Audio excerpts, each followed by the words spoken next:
States, um, and of course Harsh Vardhan Shringla, Foreign Secretary, Ministry of External Affairs, India. This will be moderated by Indrani Bagchi, the CEO of Ananta Aspen Center, someone who has followed foreign policy for a very long time. But before we move to that, and before the panel begins, Indrani, we have a short video from Australia, down under. We started with a video from Australia. They couldn't participate for their own political cycle reasons, but they also have a short message from us, from Australia, and then I'll turn it over to you, Indrani, to take this forward. A short video, and then over to you. Can we have the video, please? Thank you to the Observer Research Foundation as the organiser of the Raisina Dialogue. Congratulations on being able to host this important regional security conference in person once again. My apologies, I can't participate in person, but we are in the midst of a federal election here in Australia. It is my hope that the people of Australia will deliver a Labor government later this month, and that I will be able to attend next year's dialogue in person as Australia's Foreign Minister. Because we, the Australian Labor Party, understand the critical importance of the Australia-India partnership. A partnership that is critical for delivering our shared interests in securing our region and shaping the world for the better. In building a region that is stable and prosperous, and upholding international rules, norms and law to ensure that rights and sovereignty of all nations are respected. This, of course, is a more difficult task. We face a riskier and more complex world, a world where the fundamental principles of the post-war era are being upended by President Putin's illegal and immoral war against the innocent people of Ukraine, and for which India has called for an immediate cessation of violence. We know we can meet these challenges by working together. Both India and Australia face more complex security outlooks, driven by a more assertive China and its competition with the United States. We have both taken steps to strengthen our own resilience, and we have both looked outwards to build and strengthen key partnerships. The Quadrilateral Security Dialogue is an important example of countries coming together to play to their strengths and deliver what our shared region needs in practical terms, vaccine delivery in the first instance. Similarly, India's growing outreach across the Indian Ocean region is a testament to Prime Minister Modi's commitment to strengthening the region, to realising a free, open and inclusive Indo-Pacific. The Labor government is committed to the partnership between our nations, and we will work with you on a positive agenda for today and beyond. The foundation of our partnership is well established. The growing strategic cooperation and engagement across the foreign policy and defence arenas we have seen in recent years is welcome. But we recognise this partnership must go beyond the strategic arena. And as governments, we need to both do the work to shape and drive our economic engagement to unlock future opportunities. Unfortunately, trade between our two countries has diminished under Australia's current government. And that's why, if elected, we will expand and deepen our trade and investment ties. We welcome progress on the recently signed interim free trade agreement, but we know signing is only the first step. To see this through, we will establish a regular economic track to ministerial dialogues. This high-level economic ministerial dialogue will send a strong signal to the private sector and demonstrate that we are committed to delivering on the promise of our partnership and reducing the barriers for businesses and investors. Our commitment to boosting Australian industry and manufacturing, to making Australia a renewable energy superpower, to diversifying our economy and securing our global supply chains will open new opportunities. Partnerships are the most resilient and the most vibrant when interests and values align, and ours do. The foundational connections between our people and our characters as liberal, secular democracies are central to the Australia-India partnership. These are connections we will nurture and strengthen. More Australians today were born in India than any other foreign country except for the United Kingdom. And recent opinion polling shows that trust between our countries is on an upward trajectory. So we need to draw on these strengths, our people and our diverse cultures and histories, to amplify our stories and build alignment on our shared interests. We look to India for a partnership between our countries and for our region. We have much to do and much more that can be achieved to secure our region, ensuring that sovereignty is respected, to take advantage of our economic strengths and build our resilience to future threats, to build a better future together. Thank you. Authorised by Penny Wong, Australian Labor Party, Level 4, 19 Goodyear Street, Adelaide, SA.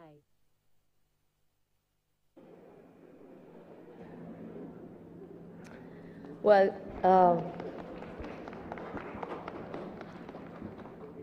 good evening, everyone, and welcome to the Showstopper session. Today we have our topic is, of course, exciting, but it also lends itself to varied interpretations. We're going to talk about the weaponization of everything. In a sense, the world may be entering a new phase of globalization. If the promise of globalization, as we knew it, was all about a flat world, the world we are entering is defined more by fragmentation than by a leveling of differences. The pillars of globalization, finance, technology, energy, law, education, science, trade, travel, have all been turned into weapons in what we now see as a new form of warfare. And it's not only restricted to the advanced economies or the powerful. Warfare or weaponization is also a leverage of the weak. On the one hand, the tools are economic and financial sanctions, and including, as we have seen in Russia, the first ever sanctions on a central bank. On the other side, on the other hand, they range from political coercion, predatory economics, predatory lending, strategic extortion, information warfare, subversion. Finance has been weaponized through banking sanctions and a sort of a balkanization, if you will, of global payment systems. China, which we see as the original weaponizer, showed its arsenal during the past couple of years, during COVID, by shutting off supply chains, weaponizing its market, certainly against Australia. Energy is being weaponized and counter-weaponized. If on the one hand the West is haranguing everybody to keep out Russian oil, on the other hand we see Russia shutting off energy to countries like Poland and Bulgaria, as they announced this morning. Is this a new reality of globalization? Because if it is, it has profound implications for governments, companies, and individuals. It would radically redefine the much-hyped rules-based order, boundaries, and tools of competition. I have a stupendous panel to take us through the labyrinths of this new world. Dr. Tobias Lindner, Minister of State for Foreign Affairs, Germany. Anne Neuberger, Deputy National Security Advisor on Cyber and Emerging Technologies, the US. Harshvardhan Shringla, Foreign Secretary, India. Peter Stare, Minister for Public Security, Hungary. A hand for our panel today. Tobias, may I begin with you, since you are literally in the thick of things. If you had to look at the subject as we see it today, and we see it in all its flavors and all its colors, how does the world look like to you? How do you counter this world of weaponization and counter-weaponization? Thank you so much. I believe the situation is even more difficult than described by you, because clearly we can see a weaponization of many aspects. For various reasons we can discuss For countries, sometimes it seems to be easier to use economic pressure or cyber attacks than to use military power, for instance. For others, it seems to be more easier to hide their own responsibility, what they are doing, not in using troops, but in using misinformation or cyber again. And still, weapons remain. So we have, on the one hand, weaponization, and we have weapons, and we have regular military immense conflicts as we see in these days. And I believe the answer to both of the challenges is that we need to uphold and to strengthen multilateralism and the international rules-based order. That's the only chance in the end we have if we do not want to stop globalization, for instance. So that means it should be our common interest to uphold the UN Charter. It should be our common interest to protect sovereignty and the territorial integrity of countries. It should be our common interest to hold people accountable. When we see the pictures of villages like Bucha in Ukraine, where obviously war crimes have been committed, we need at least to collect evidence for that day that will come to hold people accountable for what they are doing. And if we are talking about other things, you talked about economic pressure. We can see, for instance, in the European Union, in Lithuania, how China is using its economic power to pursue, at least to try to pursue, its political interests. And therefore, it's the right approach to go to the WTO, to have a dispute settlement about this, so to uphold the rules and the mechanisms that had been established, also to counter weaponization of everything. Is that when you speak about putting territorial integrity and sovereignty, and that is, of course, those are the basics of international law and the UN, certainly the UN Charter. But when you are confronted with a weaponization of, as you see in your own country, of energy, what, in your view, would be the way out? What, in your view, how do you take that forward? So especially when you look at energy supply, and you know that in Europe, for instance, the German demand for gas from Russia at the moment, we already declined it by 1/3 since the beginning of the war, but our demand is above average. And so our answer is, on the one hand, to put political and economic pressure on Mr. Putin and his oligarchs. On the other hand, to make clear what's the root cause for all of this. You mentioned the sanctions against the Russian central bank. The root cause are not the sanctions of the West. The root cause is the war of aggression of Ukraine. And in the end, you have to get more independent, so to diversify your supply structures. And I can promise you, my government will give a clear answer to that dependency of Russian gas. We will reduce it to zero within the next few years.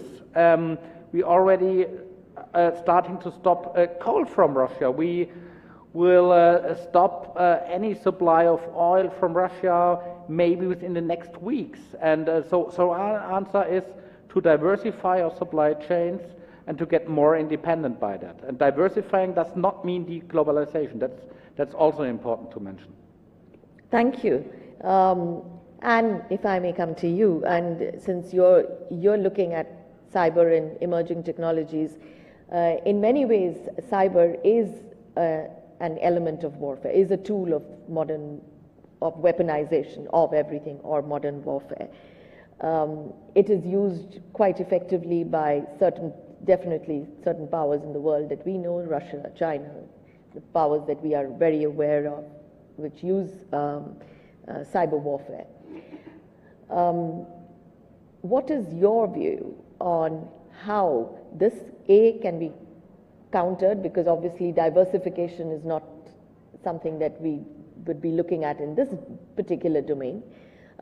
What's your view on how we can counter this? Thank you for the question. And I'll pick up on 3 of the key points Tobias made with regard to energy and share them in the context of cyber. So Tobias talked about the need to enforce international norms with consequences, to ensure that when there are breaches of international norms, countries come together to ensure that the country that breached it faces those consequences. So in a cyber context, a number of countries signed up within the UN to international voluntary cyber norms in both 2015 and 2019. One example of that, for example, is that countries should not harbor actors conducting cyber attacks, akin, frankly, to what we see from a ransomware perspective, where Russia has been a country that has harbored criminal actors who have conducted cyber attacks, including disruptive cyber attacks. So from an international perspective, that is one way, to your point, to counter the weaponization by countries coming together first to attribute when there are activities that breach those norms, and then work together to impose consequences, whether those are sanctions, whether those are other practices in place. This is a fairly immature part of international law and practice. The norms were recently put in place, and the key now is enforcement. And then from a domestic perspective, again, picking up on a point Tobias made from an energy perspective, is when we talk about supply chain, we talk about resilience and we talk about security. So from a resilience perspective, one of the things countries are concerned about are disruptive or destructive cyber attacks. Cyber attacks particularly that could disrupt critical services in the country.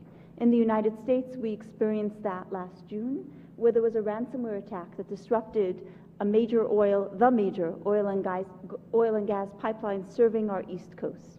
And very rapidly you had, despite our many requests, cars queuing at gas stations, and that highlighted a disruptive impact. And frankly, it highlighted the core breach of what we as governments owe our citizens, which is resilience of critical services. So as part of that resilience to cyber attacks, countries need to both look at what is their core infrastructure, and that's a combination of oil and gas, healthcare, clean water, and then work together to put in place practices that ensure they can be resilient. In many cases, that's a complex task because we've digitized our critical infrastructure without necessarily considering security. So now we're rapidly working to say those sensors we deployed in order to measure gas distributions or in order to connect devices in a hospital, those sensors also need to be secure to ensure a malicious actor can't control them. And finally, from a supply chain security perspective, we need to work together across countries to ensure technology is built more secure by design. In the United States, President Biden issued an executive order in the spring that for the first time said we will use the power of government procurement to lift all boats, because we all use the same tech, and to say we will only buy technology that is built and deployed in a specific manner to ensure that supply chain can't be weaponized to distribute malicious software, whether for espionage or destructive purposes. And there's truly an opportunity for us as governments and the private sector to work together to have more assurance in the tech we rely on to achieve that supply chain security. Well, that's actually very interesting, because you are talking of something called like trusted networks, and trusted networks between countries, something that I think is part of the agenda for the Quad. That's one of the big working agendas in the Quad. But you touched on something else that is very interesting, and it was an aspect of global governance, if I may, when you spoke about sanctioning countries that harbor cyber warriors or cyber warfare. Now, how do you determine? I know we've spent, 20 years with an FATF or with prosecuting countries that harbor terrorists. In a sense, this is a kind of terror. But how do you find them? And what means of global governance would you use? Because as far as I can see, we don't have a charter that lays out rules for cyber warfare and how to counter it. So I was wondering what your thoughts are. Those are really thoughtful questions, and I'll answer them in two ways. So first, the United States experienced this, I mentioned, during a criminal attack, a ransomware attack that disrupted critical infrastructure. And President Biden took the first step. He had a summit at the time with President Putin. We had identified technical information tying the hacker to an individual who was living in St. Petersburg at the time. And President Biden conveyed to President Putin that we as a country would hold Russia accountable for harboring an actor who conducted an attack which disrupted critical infrastructure.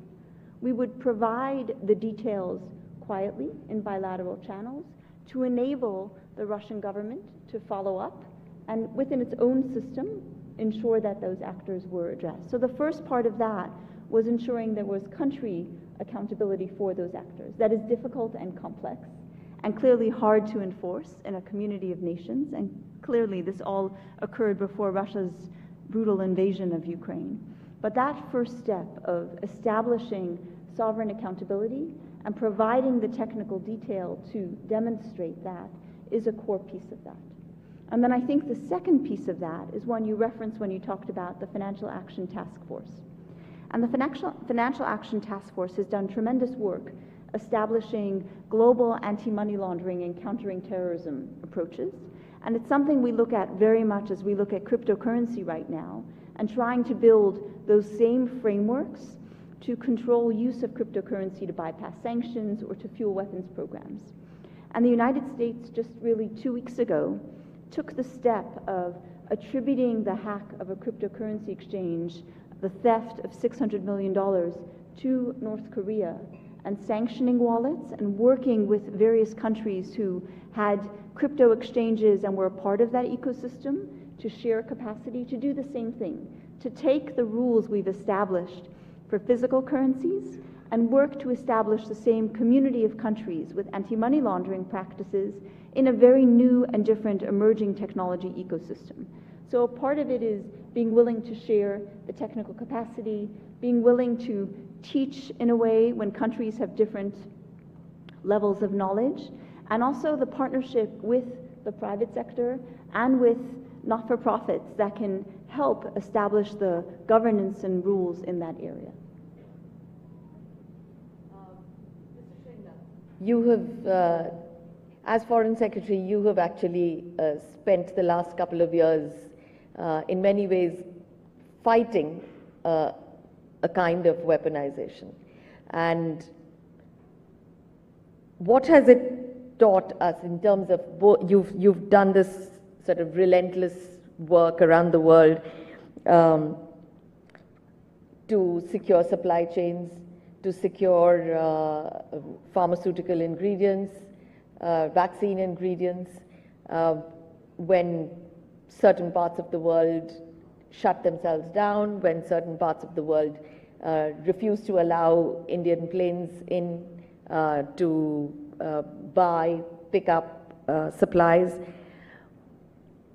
What have we learned, or what have you learned, and about what countries can do to prevent this weaponization, or even to achieve some degree of self-reliance, which is something that is now a mantra for the Indian government. But what have you learned in these past couple of years? Thank you. Thank you, Indani. You need to switch that on. Thank you, Indani. And let me start by saying what a pleasure it is to be part of this eminent panel, which is probably the penultimate one for the Raisina Dialogue 2022. I've listened very carefully to what both Tobias and Anne had to say. And if I can extrapolate from some of the conversations earlier, essentially, and to simplify it, weaponization can take place when there is an imbalance between demand and supply, when one party or more than one party controls that supply. What are these supplies and what are the items? I think you've mentioned them. Raw materials, they could be critical technologies, they could be strategic minerals, they could be financial instruments. I mean, they could be essentially anything that can be controlled to the detriment of others. From our perspective, and I think that was your question also, when the COVID-19 pandemic struck, obviously, like all other countries, we scrambled to find essential medical equipment and supplies. We obviously looked about and saw where these supplies were needed. We found that we ourselves had significant capacities. For example, we manufacture masks, but an essential component of the mask came from one country. We are considered to be the pharmacy of the world. We produce a bulk of the world's medicines, but we found that we were dependent again on one country for the active pharmaceutical ingredient, which is the API. If you went to a car dealer and paid for a car, you got it immediately. But today we've got a fairly long wait ahead of you for the simple reason that semiconductors that are needed in the manufacture of vehicles are not available. So there is a clear gap between demand and supply, and clearly this is something that has been exacerbated during times of unusual situations, black swan events like the COVID pandemic. But then we've seen it also, in different. You come down to what countries can do to insulate themselves from a weaponization of everything, as you call it. I think part of the answer lies in your question, which is basically the quest for self-sufficiency, what we call Atmanirbhar Bharat, the self-sufficient India. Self-sufficiency does not mean isolation. Self-sufficiency does not mean ring-fencing yourself. Self-sufficiency as in Atmanirbharta means creating capacities. You create capacities that can help you and help others. You also, of course, ensure that you diversify. I think this was mentioned earlier. You diversify to ensure that there are alternative supply chains. We are working with Japan and Australia on what are called resilient and secure supply chains. We are working within the Quad with the United States and other partners on similar efforts. You mentioned critical technologies. We're working on strategic minerals. We're trying to ensure that we can have alternative suppliers for items that are very strategic to our own requirements. So you try to make sure that you have what it takes to insulate yourself in the event of other emergencies, in the event of a surge in demand. You create capacities that are important for yourself. The other options, of course, are to work together to create a stronger global governance regime. We mentioned multilateralism, we mentioned an international order. I think that's very critical. I think countries have to come together, the international community has to come together to see how we can impose a rules-based order, which is what we've been talking about throughout, how we can try and have global governance norms that all countries should follow, especially when it comes to new technologies. We are entering new domains of artificial intelligence, we are entering new domains of cyber hacking and cyber issues. We need to really come up with frameworks that the countries are obliged to follow, and there should be consequences if you don't follow. I think this is also spoken about. A rules-based international order as in ensuring that there is access to global common spaces. We talk about the Indo-Pacific from the point of view of free, open, transparent region. That's the sort of region that we want to see ourselves in, we want to live in. This is a region that should be governed by a rules-based international order. And that's the sort of order we need to impose to ensure that the global commons, whether it is freedom of navigation of the seas or overflight freedoms, these are those norms that are followed by all concerned. And weaponization is something that is minimized.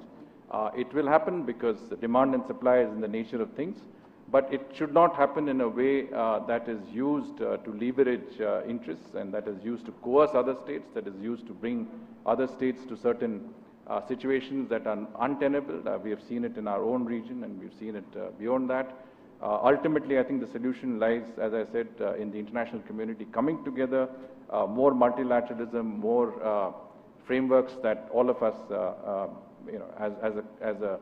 as an international community can follow and live with. Mr. Shringla, you spoke about the weaponization of public goods. And so far we've spoken about weaponization of energy and cyber warfare, etc. But weaponization of public goods is actually something that is A, new, and B, it actually affects the man on the street. And we've seen that, but certainly in the last couple of years. But my question is, isn't it a lot more than just a discrepancy between demand and supply, where when a country, say like China, uses its supplies of public goods during a pandemic to actually further its interests or to bar a country or countries from accessing them? Isn't that a kind of aggression? And if that is so, then how does the world deal with it? Well, the supply of public goods, it could be commodities, it could be anything that is for the larger public consumption.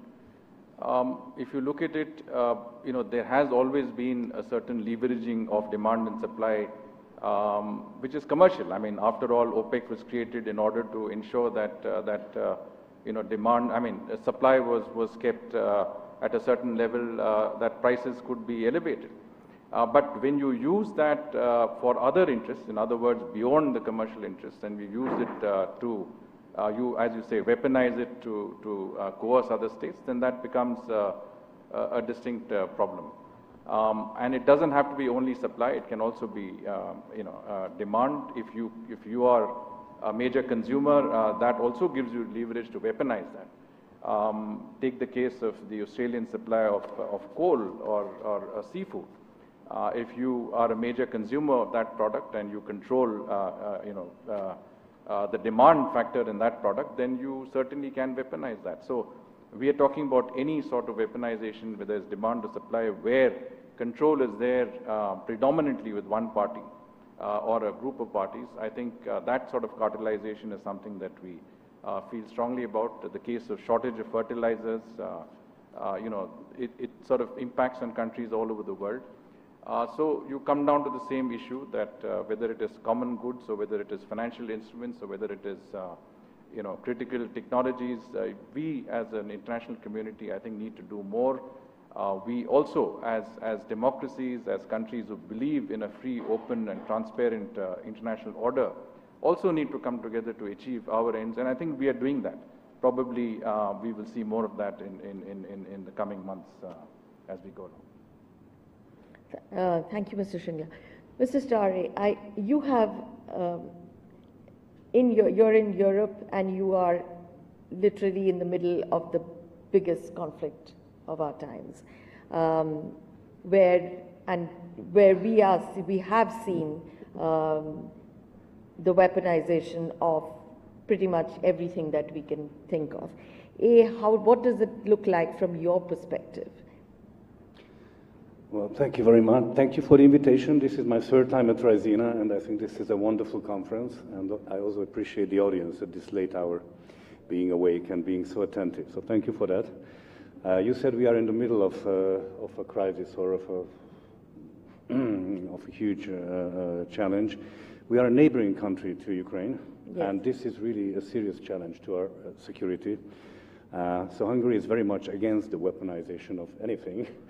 And I think most of the countries are of the same opinion. We think that we have to stay out of this war, and that the parties should get back to diplomacy, should get back to the negotiating table, because this kind of war really ruins the rules-based international order. And we have spoken in the past decades a lot about effective multilateralism, and then all of a sudden multilateralism collapses, and because of that, we think that if you look, for example, at the example of the Helsinki system, which was established 50 years ago, yes. And it seemed to work, and now in the OSCE, for example, we cannot make any decision because it's impossible. Now we excluded Russia from different international organizations, from the Council of Europe, from other organizations. But where does this lead? How can we normalize after this crisis the situation? So I'm a bit cautious on weaponization of anything. And also, if you look at how things are weaponized, then it's true that even democratic countries weaponize some things, yes. According to their national interests. Yes. And if a country vetoes in an organization, then it weaponizes its right to veto according to its national interest. If a country wants to exclude another country from an organization, then it's a weaponization. Even democratic countries have offensive cyber capabilities, for example. What's that if not weaponization? So I would be careful with judging anyone, but it's true that there is a serious blow against multilateral cooperation, and I think none of us knows for the time being how we can come back to normal and how we can rebuild, for example, a European security architecture that is efficient, inclusive, based on the rules, based on international law, but also taking seriously its principles and not allowing the use of aggression and other means that are unacceptable. Thank you so much.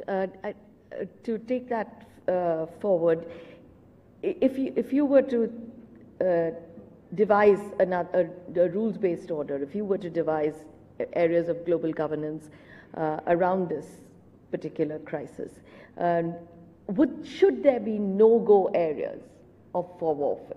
Should there be areas that really that we should not touch? Food, for instance, public goods, for instance. But should there be some areas that we should keep out of a weaponization, which, as you said, every nation, including democratic nations, have engaged in? Well, I think there are very many areas where which should be no-go zones in that respect, starting with human life and going through nuclear power plants, for example, going through some cyber attacks. But if you look at human history, unfortunately, it's clear that there are no areas of human life which are not part of possible weaponization or a possible attack. So in that respect, I'm a bit skeptical about how mankind has learned from history. And I think we have to take that very seriously, because if we want to build a peaceful future, then we have to decide which are those areas, and you're right on that, which should be untouchable. But I'm a bit skeptical, I must admit, because even the present conflict in Ukraine and the war shows that there are no taboos. And the Western community of nations does not accept that, but we have very limited tools to stop that. So we have to somehow convince the parties to come back to the table and to set the rules for this and to end the war and not to let the war escalate to any other country or even to any other parts within Ukraine, because it's a huge, huge danger for all of us. Absolutely. Thank you all. I will now open up to questions from the floor. I will first choose, if there are there any questions from the Raisina Young Fellows. I'll give the first question to the Raisina Young Fellows. Could you introduce yourself? Hello, my name is Russ. I'm a Raisina Young Fellow. And I think you have the dubious honour of being the first person to mention North Korea during this conference, particularly given how many sessions we've had on in the Indo-Pacific, which invariably have come back to Ukraine. Now, Ukraine's perhaps no coincidence. You're completely correct. North Korea, according to the FBI, stole $600 million US dollars in cryptocurrency just 2 weeks ago, presumably to fund their illegal nuclear program. Last year, the BBC estimates that North Korea also stole over 400 million, and that's just what we know about. So my question for the panel is, what concrete steps do you think we should do to prevent further cyber crimes and to bring an end to this kind of North Korean nuclear missile program funded through crime? Thank you very much. Who would like to take that? Anne, since you mentioned cryptocurrency. Since there was the sense that it was appropriate to bring up North Korea, perhaps. Yes. It's a good question because it's a hard problem, right? Could you, sure. Maybe... It's a good question because it is a hard problem. North Korea uses very innovative approaches and does use both malicious cyber attacks as well as tech workers working in various countries to fuel its, as you noted, its nuclear missile program and its ballistic missile program as well. And indeed, being at the leading edge of technology allows it in many ways to stay one step ahead of government's ability to enforce follow the money and anti-money laundering rules that we've put in place very effectively, both to enforce sanctions as well as to control proliferation of weapons, trafficking, and people.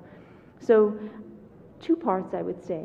The first part is it really does require cooperation among governments to implement the same, as I mentioned earlier, anti-money laundering rules and the same transparency in communications to rapidly share information when thefts occur. And that rapidly is the key word there, because in the era of the new technologies that are used, it is far easier to launder funds in some ways. The second piece of that is really deeper partnerships with banks, money services, businesses around the world to help educate on how to track the blockchain. In some ways there's visibility there, to help educate about countries where North Koreans are living as tech workers and using that to fund the regime, and truly work together. It's, to the Foreign Minister's comment, a great example of where the only effective approach is not only a multilateral approach among governments, but a multilateral approach among governments and the private sector to be most effective. Thank you. Do you want to say something? If you permit, I just wanted to take up a small point that was conveyed earlier by our colleague from Hungary. I fully agree with the point that weaponization can be used by both democracies and autarkies or non-democracies. In fact, I said as much when I commented that it is something that can be used by anyone, including in commercial terms. But I want to emphasize the fact that democracies which function under a rule of law, under an open system, would find it far difficult to weaponize anything. Let me give you an example. If in India we were to try and weaponize the supply of a certain commodity, say a raw material, we tell our industry that please stop supplying this material to a certain country. In the first place, I don't think anybody would listen to us because it's a free system. The second point is that if we were to anyway insist and ask them to go ahead with it, you would have people going to the courts, you would have stay orders, you would have the right to information, you would have many means of recourse to ensure that this did not happen. So what I'm trying to say is that we function under systems that make it difficult for weaponization of the type that we're talking about, a coercive weaponization. And that is what distinguishes us as democracies from autarkies and countries that actually use weaponization to their advantage and to coerce other states. And that's a short point I wanted to make. Thank you. Thank you. Yes, go right ahead. Thank you. My name is Calvin. I'm a policy analyst from Foreign Policy Community of Indonesia. I would like to deliver questions to Minister Peter and also to, so my question is that I would like to ask you to more elaborate that security architecture should be in the value of inclusivity. Because inclusive is a very strategically important term in the perspective of Southeast Asia and ASEAN. And I would like to know more in your point of view. And I also want to know more how it means inclusive word for India, particularly Indo-Pacific. Thank you. Thank you. Should we take another question? Would you like to address that question first? No, I think it was... your question was addressed to Mr. Shringla? To the minister from Hungary and also yes, for you from India. I think yeah, for you. Well, thank you. I mean, inclusiveness is, of course, very important because that is a way how you can accommodate different ideas and different interests. And I think we have an interest in that as the international community. Hungary, we are an EU member, and we have also a global outlook, both bilaterally and through international organizations and through the EU. So, for example, the EU has a strategy for the Indo-Pacific, and I think that's one of the ways how we can get closer to this area of the world and how we can inclusively think about common endeavors together. So that's a very useful way of using the multilateral fora. For others, of course, it's quite difficult because there are so many different interests and converging interests that to accommodate all of them, it's practically impossible. So inclusiveness has its limits, but decisions within states and among states, if they are inclusive, they can help a better understanding and better solutions for all of us. Thank you. Yes, no, I think there's a young man here. Go ahead, and then we'll come to you. Thank you for the discussion, by the way. And I'm Saptarshi, a journalist from the Quint. Since this panel discussion is called Weaponization of Everything, my mind couldn't help but go back to November last year in Europe when the Belarus-Poland border crisis was happening, and it was known as a weaponization of migration.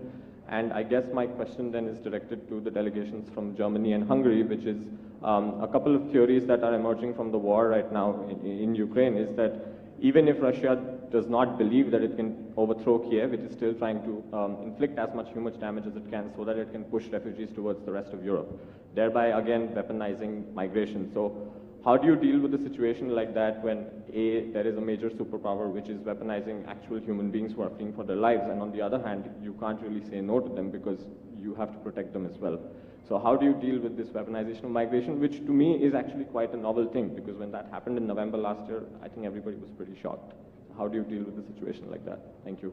Tobias, would you like to take it? Yeah, sure. So you mentioned, you started your question with the situation at the border of Belarus to Lithuania and Poland last year. And therefore I would clearly say, yeah, migration was tried to use as a weapon or as a threat to the European Union, especially when my own government was under transition. And we have clear evidence for it. When you look at, for instance, at Iraq, where flights have been offered, to Minsk, where misinformation was spread, that was a clear use as a weapon or as pressure. And the ways how to counter that is to make things public, to look at narratives. There had been narratives in social networks, for instance, stating that Chancellor Merkel would send 2,000 buses to the border and to bring those people to Germany, and everyone would get a house and a car for free. And our approach was to also go to the social networks to counter it, to make statements on that, but also, for instance, to talk to the authorities in Iraq, especially northern Iraq, to stop these flights. So that's the one thing. And I think you need to clearly distinguish it from what happens in Eastern Europe, in Ukraine, in its neighboring countries. What we see people forced to leave their country is a consequence of the Russian war of aggression. And we need to support and to help these people. We as a German government, we need to support our Eastern European allies, be it Hungary, be it Poland. We need to take our own share of responsibility.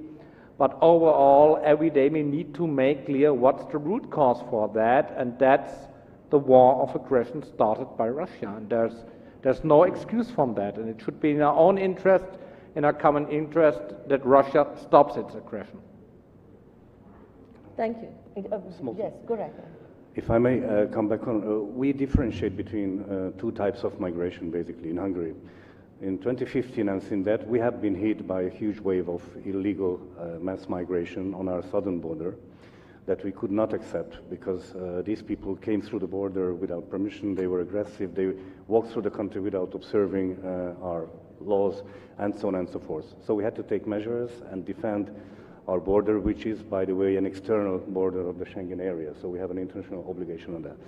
Now we differentiate that type of migration from the refugees coming from Ukraine, because they come from a war zone directly to the first safe country, including Hungary. You know, it's a very big difference to the other one. Those people who cross 4 or 5 countries, they arrive on the border of Hungary, and then they move forward to the west, and they are cherry picking among the better countries where the social benefits are higher. So that's why we have to take that differentiation. And I must tell you that since the 24th of February, we have received more than 700,000 people in Hungary, gave them shelter, gave them food, schooling, whatever. Many of them, of course, left, but we have to accommodate many of them. So that's the differentiation. Right. Go right ahead, ma'am. Can you, I think we need to hear you better. Is that better? Yes. My name's Jenny Mander. I'm an academic from the University of Cambridge. And in fact, I was about to ask almost exactly the same question about the weaponization of migration. Given that we've already had some answers to that, I wonder if I might go a little deeper and ask the panel what they think about the weaponization of migration in the political discourse which precedes the weaponization of migration that we've seen perhaps in the last year or so. And perhaps I might tack on to that. How does the panel see the weaponization of cultural identity that creeps into political discourse in various agendas? Thank you. Who would like to take that? Well, let me make only a few remarks on that. So what we have experienced, especially in Western countries, in European countries, during elections in the United States, for instance, is that, for example, Russia has spread public narratives on cultural identity, on risks or on dangers due to migration, tried to influence the public opinion, and so on and so forth. And I believe we need to do two things at most. First of all, to get our own status, what's happening. So to do our own, I'm tempted to say surveillance, but it's more watching, analyzing, getting the full picture, what it spread out in the news and in networks. And the second thing is we have to be better in our own strategic communication. And this is more than the press office in my ministry or in other ministries. Strategic communication means explain to your own public in very simple and verifiable words what you are doing, why you are doing this, trying to give facts that can be checked. That's, from my point of view, the best way how to counter these attacks. Go right ahead. Tobias really answered the point I think I was going to make about weaponization of information and the role of disinformation, particularly, frankly, in multi-ethnic societies where information and weaponization can be used to tear at the fabric of that society, the common values and the open debate and discourse. And I think, much as Tobias noted, we have to fight that with weaponizing information in our own way to ensure that we communicate on those same platforms, accurate information, frankly, to use those platforms to understand different groups' grievances, different groups' concerns, and respond to that in the same timely fashion, because particularly for democracies, where the integrity of elections and the integrity of active debate and discourse is something we're proud of, but we don't want weaponized, we must treat that as a forum and a battleground and actively counter that weaponization. Well, thank you, and those would be actually the last words.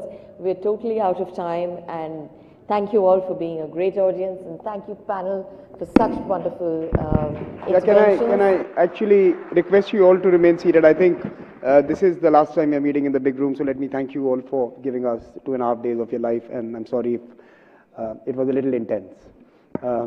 But I think it's fair to also thank the Ministry of External Affairs and our partners, everyone who supported us, you especially who've taken the time and flown down to India to be with us. But most importantly, I think it is important to thank those who made this possible, the team Raisina, and they have been in the shadows putting all of this together, and it would be fitting for me to present them to you.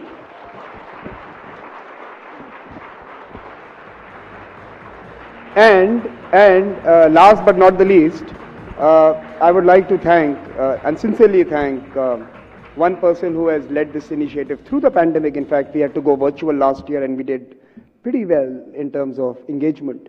And then now restart the machinery and put it all together in real. And it was only made possible because we had someone with the sagacity and the determination to do it, our Foreign Secretary, Mr. Harsh Shringla. I would like to thank him, sir, and ask my colleagues to present to him a memento, sir. As you we have something for you to remember, Raisina, as you take on a new responsibility.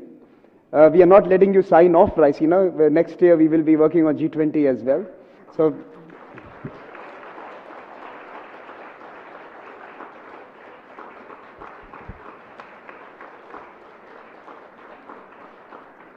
thank you very much once again, and please enjoy the dinner, conversations, and the food. I don't want to keep you longer because I think this is now getting, people are hungry, okay? So I'm hungry too. So please join us in the dinner rooms, and thank you panelists for this wonderful conversation. Thank you.